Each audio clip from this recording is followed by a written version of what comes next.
Esiet sveicināti, dārgie Grīndeks podkāsta veselības detektīvs skatītāji un klausītāji jaunākajā epizodē, kurā tad mēs šodien parunāsim nedaudz vairāk par un ap sirds veselību kopā ar šodienas viesi, aritmologu un kardiologu, kā arī Rīgas Stradiņu universitātes profesoru doktoru Oskaru Kalēju. Labdien, Oskar! Labdien! Intervijas sākumā vēlējos arī nedaudz atgādināt mūsu skatītājiem un klausītājiem, ka jūs šogad esat arī saņēmis Grindeļa balvu, par ko tad mēs nedaudz vairāk pieskarsimies šai tēmai epizodes beigās. Bet sākumā sāksim ar to, lūdzu pastāstiet nedaudz vairāk, kā jūs varbūt izvēlējāties vai kā jūsu šis te aicinājums, kas ir medicīnas jomas specialitāte kardioloģija, kā tas atnāca pie jums vai jūs pats izvēlējāties? Ja mēs runājam tīri par kardioloģijas aicinājumu kā tādu, tas ir viens stāsts, medicīnas aicinājums ir drusku atsevišķāks stāsts, jo sākumā tā doma nebija saistīties ar medicīnu, bet dzīve izdarīja savas korekcijas, bet to mēs tā atstāsim drusku vēsturei. Saistībā ar kardioloģiju, redziet, ir tāda lieta. Mēs ļoti daudzos gadījumos mūsu ceļu dzīvē, patīk tas mums vairs nesaka, cilvēks var ietekmēt, bet ļoti daudzos gadījumos ir personas, es pasvītroju personības, kuras mēs satiekam katrs kādā noteiktā dzīves posmā. Un šīs personības tiešā vai netiešā veidā ietekmē mūsu tālāko dzīves ceļu. Tas ir sākot, piemēram, ar skolotāju kādu, sākot ar treneri, no kur arī es iemācījies, piemēram, to, ka vīrieši vienmēr pieceļās kājās, sarunājoties ar sievieti, un sievieti nekad nepieceļās kājās, ja telpā ienāk vīrietis, izņemot, ja viņš ir karalis vai prezidents. Nākošais. Personības, ar kurām mēs sastopamies savu profesionālo gaitu sākumā, kuras mēs reizēm neapzināti drusku cenšamies atdarināt, un te mēs nonākam pie tā, ka ceļš nebija pārāk taisns, ja tā varētu izteikties ar dažādām tur drusku sānslīdēm un tam līdzīgi, bet cilvēks, kurus vienmēr atceros, kurš man bija kā personība, kur es satiku savas ātrās palīdzības darbības sākumā, bija doktors Georgs Glaznovs, un daudzas lietas, ko es no viņa iemācījos, tas ir to māku pastāstīt vienkāršot iesākumā elektrokardiogrāfijas, joprojām esmu saglabājis. Protams, drusku, kā saka, modernais vārds apgreidojot loģiski, ja, bet jebkurā gadījumā tas ir tā ir viena. Tālāk tas ir mans labākais draugs un solbiedrs, kurš diemžēl šobrīd strādā jau citā dimensijā ilgu laiku, profesors Jānis Irgansons, no kur arī es daudz ko teiksim. Šīs te abas divas personības, varētu teikt, virzīja daudz ko. Un tā kardioloģija sanāca. Kamēr jūs stāstījāt arī par šīm personībām, man arī pašai kaut kā galvā salikās, ka, godīgi sakot, jā, man arī tiešām dzīvē ir bijuši kaut kādi cilvēki, kuru dēļ es esmu nonākusi tur, kurus pašlaik esmu nonākusi. Tā noteikti arī kādam skatītājiem vai klausītājiem uzreiz jau savilkās galvā paralēls ar savu dzīvi. Bet runājot vairāk tātad par sirds veselību, kāda mums vispārīgi Latvijā ir situācija saistīta tātad ar sirds slimībām, arī ar šo te pašu kardioloģiju, vai mēs kā tauta, teiksim, pievēršam savam uzturam, fiziskajām aktivitātēm pietiekam daudz uzmanības? Ļoti labs jautājums. Mēs varētu teikt tā, mēs esam divās dažādās grāvju pusēs, divos dažādās grāvjumalās. Viena grāvjumala ir pilna ar tiem, kuriem dižais vārds ir paskaties pasē, ko tad tur un nav ko trakot, un nedēļas nogali ir masīvi orientēti vai visu nedēļu pamatā rīšanu, vai es pasvītroju šo vārdu, un drusku mazliet aiziešanu no līdz, tā ir viena daļa. Un tas paskaties pasēs maksimāli to ironiju. Nav obligāti jādara kaut kādi absolūtie varoņdarbi, vai Everestā kāp tie, kas to prot, un maratonu skrien tie, kam ir iemaņas un kur ir tam trenēti. Tā ir tā viena galējība, tā sēdēšana un ko tad es, un tad, kad ar laiku sāk pieaugt gan kilogrami, gan visādas citādas skaits, tad paliek arvien grūtāk sevi izkustināt, ja citreiz, kā saka, izspērt ārā un atsākt kaut ko darīt. Otrs grāvis ir tas, ka pēkšņi notiek pamošanās, jeb kā tas ir klasiskais variants, pēkšņi ar pirmdienu apziņa, ka tagad es sākšu ar pirmdienu jaunu dzīvi, un tā jaunā dzīve uzreiz manifestējās tā, ka tūlīt es visu un ķeršu un grābšu, ja nefiksējot savu esošo objektīvo stāvokli un arī savas iemaņas un vispārējo. Starp šiem diviem grāviem ir tas racionālais ceļš, un pozitīvā ziņa ir tā, ka viņš paliek ar vien plašāks. Nevis, kā saka, šoreiz citējot Mērnieku laikus par to platā ceļa gājēju Gaitiņu Kasparu, ja? Bet pozitīvā nozīmē uz šī ceļa parādās arvien vairāk cilvēku. Tas ir tas pozitīvais iegūms. Un gan dažādos, teiksim, brīvdienu fiziskās aktivitātēs, sporta zāles ir pilnas. Brīvi pat darba dienu vakaros reāli Rīgā sporta zāles ir pilnas. Un viens stāv, otram jau mīcās, varētu teikt tā, ka tu vēl tur pēdējo kaut ko dari, un nākošie jau nāk. Un līdzīgi tāpat kā dažādos sporta klubos. Tā kā tas ir tas lielais plus, šīs te tomēr paliek labāk. Situācija pārliecinoši paliek labāk. Kā jūsuprāt, mēs, teiksim, kā sabiedrība vai kā līdzcilvēki varam ietekmēt, varam palīdzēt ne tikai sev, bet arī apkārtējiem, kādu no šiem te grāvjiem nonākt uz tā racionālā tā vidusceļa, ko jūs minējāt? Mums tā sanāca bez mazvai, kā saka, aicināt nākt uz īstenā ceļa, ja? Gandrīz vai varētu teikt tā. Sabiedrība ir sabiedrība. Viena lieta, kas man ļoti patika savā laikā, mēs runājām ar vienu jaunatni, tādā vairāk jauniešu auditorijā, studentu auditorijā, un man tā spontāna sanāca tāds ekspromtiņš, ka principā nodarboties ar šādām te fiziskām aktivitātēm ir stilīgi. Tas uz jauniešiem tas nostrādā, ka tas ir stilīgi, nevis stilīgi ir tur sēdēt kaut ko rīt un tempt un tur skatīties. Nē, ir savs laiks arī, kad uz saurieti ir jāpaskatās un arī uz Mangaļsalu jāaizbrauc uz Moltu. Visam ir savs laiks, bet viena, kas ir no būtiskām niansēm, sabiedrības veselība, redz, ir viena lieta, jo dzīve ir baigi foršā lieta, un viņa ir skaista, un daudz kas, ko tu dari šai dzīvei, ir tas, ko tu viņai izdari pats, un ko tu atnes viņai pats. Un tad ir tas jaukais jautājums, saproties, ka tad pienāk tā ļoti strauji pēkšņi tapu, pienāk, kā es tā citreiz mēdz teikt, lielā sapulce, jeb lielā sēde, kas parasti ir ap 50. Tad tu vairs īsti sev nesamelosi. Tad tev ir apmēram jau kaut kas skaidrs, kas nav skaidrs, bet tev ir tā lieliskā iespēja turpināt šo visu tālāk un turpināt šo skaisto lugu vai teātri vai spēli, sauc kā gribi, ja? Un pēc iespējas viņu saglabāt, jo tiešām mūsdienu medicīna var fantastiski daudz, mūsdienu farmakoterapija kopā ar tehnoloģiju iespējām var to, ko vēl tad, kad es biju students, kas vispār sapņos nerādījās, vai teiksim tā, bet kā būtu, ja būtu. Bet ir vēl viens tas jautājums, ka paļaujies uz zinātni, bet atceries pats sevi. Un tad ir tas lieliskais moments, ka ja tu pats ļoti daudz ko dari, tad arī tai zinātnē ir daudz vieglāk tev palīdzēt, ja pēkšņi kaut kas. Ar kurām slimībām, sirds slimībām Latvijā mēs saskaramies visbiežāk? Mēs jau neesam, kā saka, kaut kas unikāls, tāpat paaugstināts arteriālais spiediens.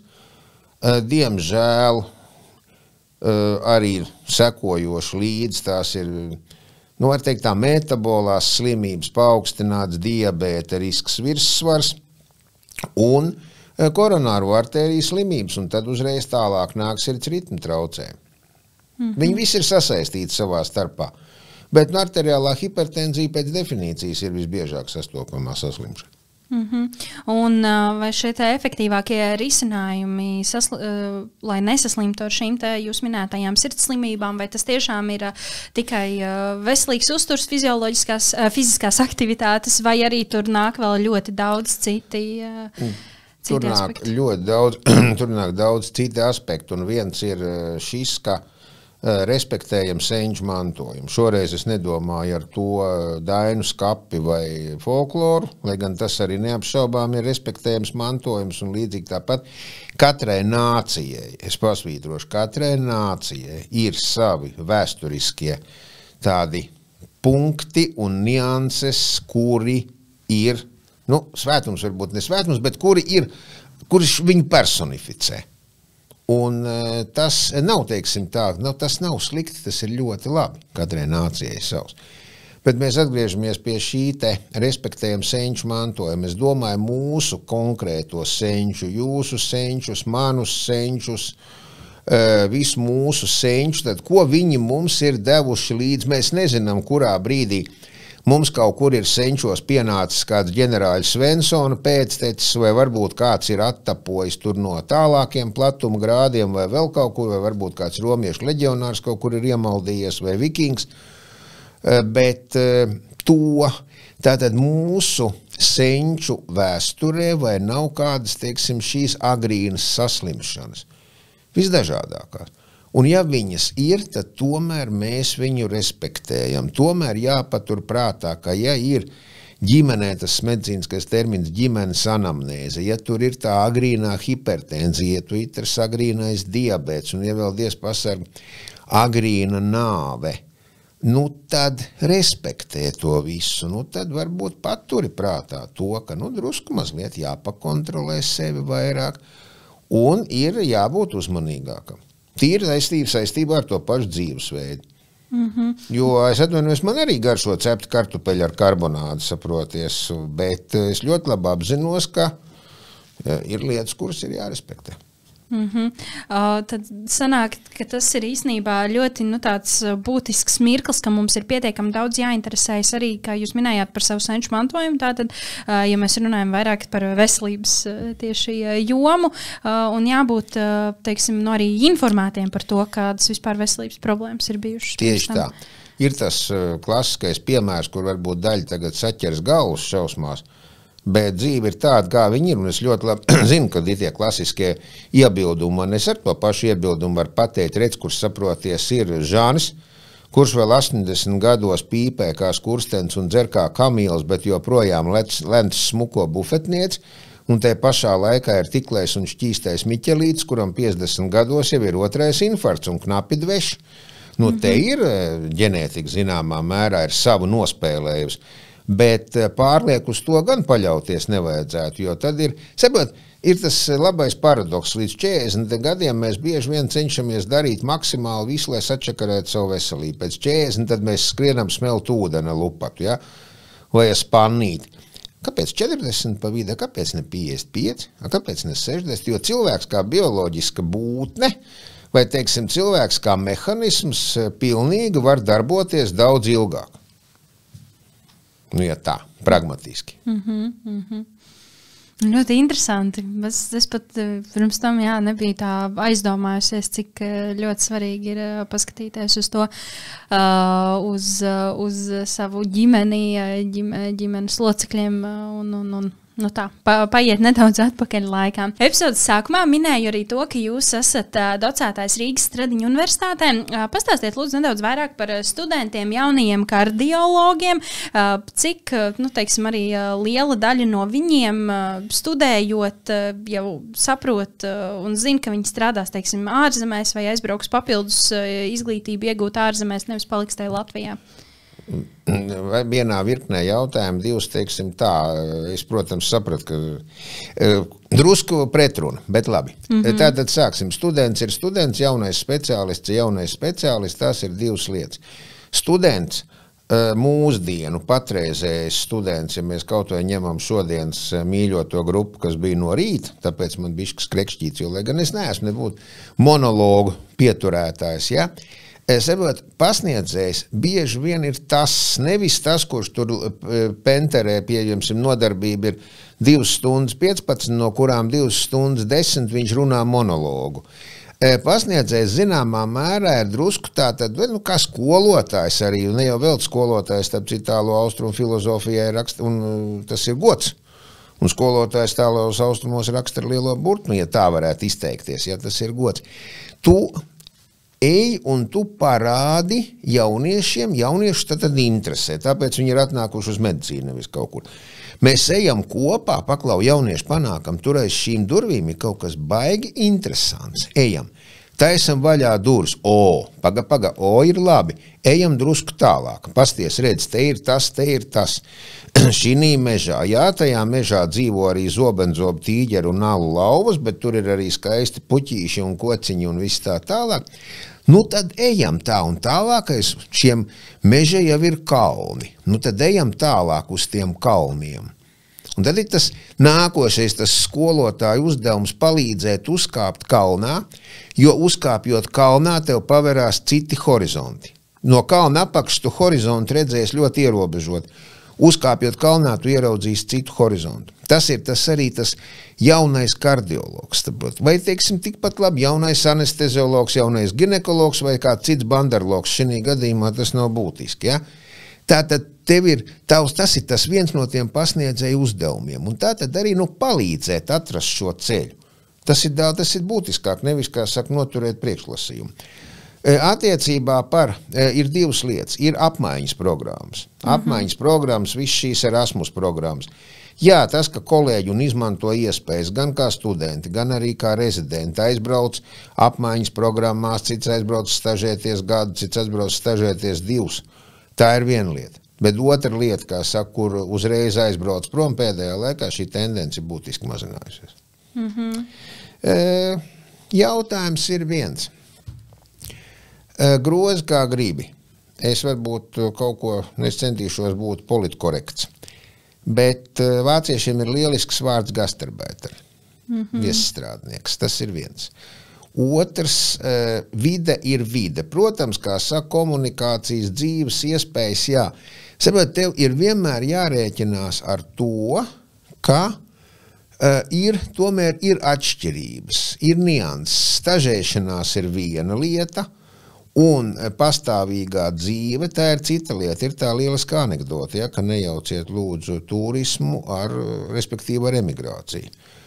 Un šeit ir tas pats stāsts. Jā, kolēģis, es zinu, ka man arī manējie studenti ir aizbraukuši dažādākos platuma grādos, un daļa jau ir šobrīd ar doktora grādiem un savās specialitātēs visnotaļ atzīti profesionāļi.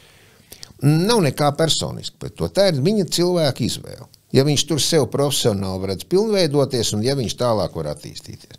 Bet tas nav, teiksim, tā, ka šobrīd tā bēdze ir tik izteikta. Kā ir ar jaunajiem kardiologiem, profesionāļiem Latvijā? Vai tādu trūkst vai ir pietiekamā daudzumā? Šogad diezgan daudz parādi būs arī rezidentūrā uzņemti ir, par ko ir liels prieks. Redz, te tas delikātais vienmēr jautājums. Ja nevar skaitīt uz 100 000 vai uz 10 000, cik galvu, ja, tad mēs nonākam zināmā mērā līdzīgi tāpat kā uz ganāmpulku skaitīšanu, ja, cik galvus uz kolhozu. Būtība ir tā, ka kardioloģija nav. Kardioloģija ir arī dažādas tās, ko sauc subspecialitātes, ir, teiksim, arī apakšspecialitātes un šaurākas specializācijas nozares. Un pirmkārt, tā ir viena lieliska iespēja, kur sev atrast un pilnveidot. Un otra lieta tas, ka reāli kardiologa ir tās nianses lieliskā, ka katrs cilvēks ir atšķirīgs. Jūs esat atšķirīgi, es esmu atšķirīgs, kolēģis ir atšķirīgs, katrs mēs esam atšķirīgi. Viens ir varbūt, teiksim, tāds miera mika vairāk, cits atkal ir tendēts uz akūtu darbību, cits ir urķis, kur varbūt vairāk, teiksim, ir tāds zinātniskas aktivitātes, citā ir iekšā pedagogs, cits, saproties, 3 vārdus grūti viņam pateikt, bet viņš ir lielisks eksperts, piemēram, attēlu diagnostikā. Viņš unikāli orientējas. Citam atkal, kā saka, zondes lieliski klausa. Tas ir, katrs cilvēks ir atšķirīgs, un te ir tā lieliskā niansīte palīdzēt viņam atrast to vietu, kurā viņš vislabāk spēj sevi izteikt. Nu, tas tāds. Bet tie ir tā kā tie pasniedzēji, kas palīdz atrast tās konkrētās vietas vai pašiem jāmeklē vai rezidentūra? Saprot, uz paplātes, kā mēs zinām, ar zelta maliņu pienes tikai, kā saka, Ostaps Benders vēlējās, lai viņam pienes, ja? Principā daļēji tas ir tas pasniedzējs vēlāk, teiksim, tie, kas ir arī rezidentūra programma vadītāji, bet bieži vien ir tā, ka studenti jau jaunākos, teiksim, ne jaunākos, studenti vecākos kursos jau apzināti iet uz to un paši apzināti meklē. Nu tad sanāk, jā, ka gribot vai negribot, mēs pašam tomēr katram ir jāmeklē tā konkrētā vieta, tā nozarīta, kur mēs esam principā, jā, tas ir bieži vien tāpēc, redz, ir šie te dažādi studentu pulciņi, parasti, teiksim, jau uz augstskolas beigām jau daļa studenti diezgan pārliecinoši sapratuši, kas viņi vēlās būt un tālāk arī tev rezidentūrā iet. Un te ir viens no tiem lieliskajiem, ja tā varētu teikt, tādiem kalamburiem, ka parasti bieži vien mēs tā sapņojam, kas mēs gribam būt. Bet ir vēl viena lieta, kas ārkārtīgi palīdz dzīvē. Tu ej uz priekšu dzīvē ar vien vairāk un vairāk iepazīst apkārtni, un tad tu pēkšņi saproti to, kas tu noteikti negribi būt. Un tā ir pat, manuprāt, būtiskāka atklāsme nekā tas, kas es gribu būt. Jo tas, kas es negribu būt, tas nereti ir daudz labāks motivators. Nu, un tad tālākais gan jau viss ir paša rokās, lai gan, protams, nevar noliegt zināmu šīs te jaukās antīkās, kā saka, personas klātbūtni, jā, tā, kur fortūna, jo drusku mazliet tomēr viņas loma ir, nu, būsim reālisti. Daudzos gadījumos, lai gan viņai tur citreiz uz austiņas var iečukstēt. Tas gan, jā. Nu, viss ļoti daudz, kā jau jūs arī pats pašā sākumā minējāt, atkarīgs no mums pašiem, cik mēs daudz laika un darba esam gatavi ieguldīt, vitīpaši, ja mēs runājam, teiksim, par kaut kādu pašu savu attīstību. Tieši tā, precīzi. īpaši medicīnas nozarē, kas jau tā ir ļoti, ļoti specifiska un ļoti svarīga tēma. Šogad, tā kā jau es arī pašā mūsu sarunas sākumā minēju, jūs šogad ieguvāt arī DH Grindeļa balvu. Tas ir augstākais profesionālais apbalvojums, ko piešķir tātad Grindeks par nozīmīgu vai mūža ieguldījumu farmācijas medicīnas jomā. Pastāstiet lūdzu nedaudz, ko jums nozīmēja tad, nu, varbūt gan personiskajā dzīvē, gan karjeras nozīmēs šī apbalvojuma saņemšana. No Dāvida Heronīma Grindeļa balva ir viens no tādiem, varētu teikt, ļoti būtiskiem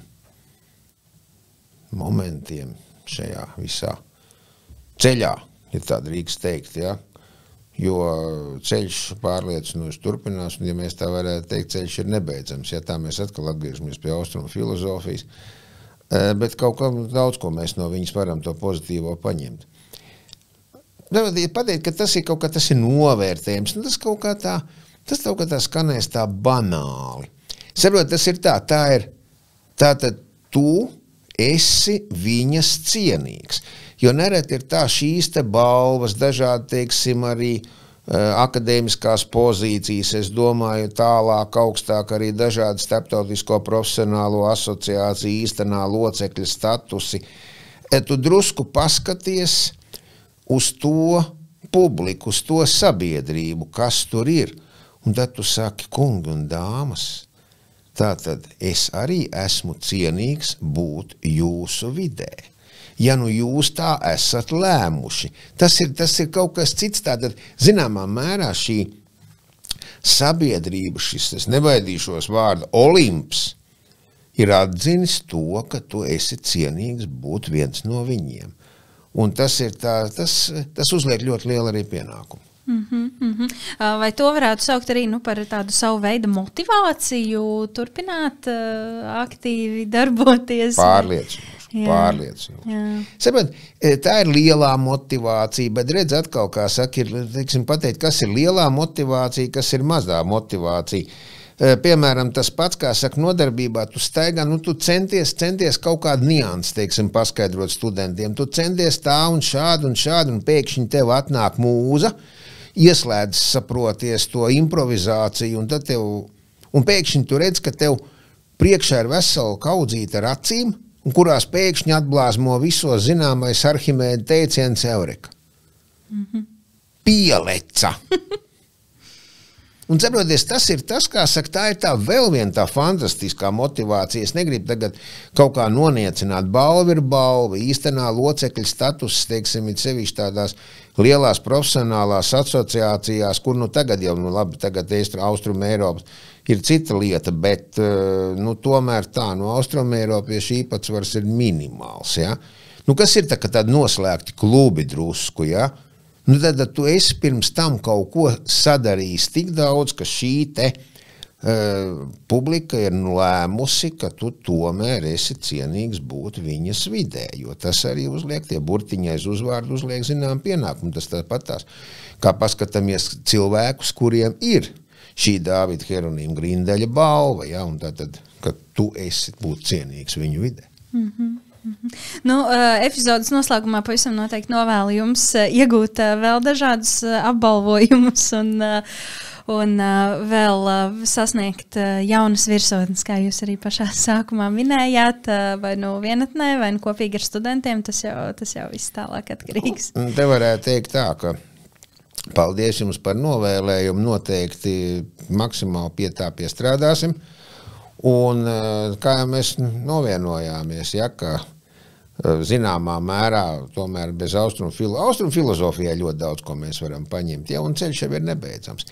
Bet ceļš ir nebeidzams ar tādu nosacījumu, ka tu kāp, ej tālāk un ieraugi ar vien jauns horizonts. Un ja tu ieraugi jaunu horizontu, tad tu turpini iet uz viņu tālāk, jo tu stabili zini, ka aiz šī horizonta ir nākošais horizonts, un tad tas ceļš ir nebeidzams. Tas ceļš arī turpināsies. Atgādināšu vēlreiz skatītājiem un klausītājiem, ka tikko sarunājāmies ar aritmologu, kardiologu un Rīgas Stradiņu universitātes profesoru doktoru Oskaru Kalēju. Paldies jums liels, ka veltījāt laiku savā noteikti aizņemtajā ikdienā. Un vēlos atgādināt jums, ka ja jums ir kādi jautājumi vai ieteikumi podkasta tēmām, tad droši varat vērsties uz e-pastu podcasts@grindex.lv, kur tad varat uzrakstīt kādu ziņu, kā arī pēc tam noteikti abonējiet mūsu kanālu YouTube un Spotify, kā arī pieskojiet Grindex sociālajiem tīkliem, lai arī pirmie uzzinātu par daudz dažādām aktualitātēm, par kurām tad Grindex runā. Paldies vēlreiz, liels viesim! Un noteikti pieslēdzieties mums arī nākamdēļ, kad turpināsim runāt jau par kādu citu ļoti aktuālu tēmu tepat pie mums Latvijā. Paldies visiem un atā!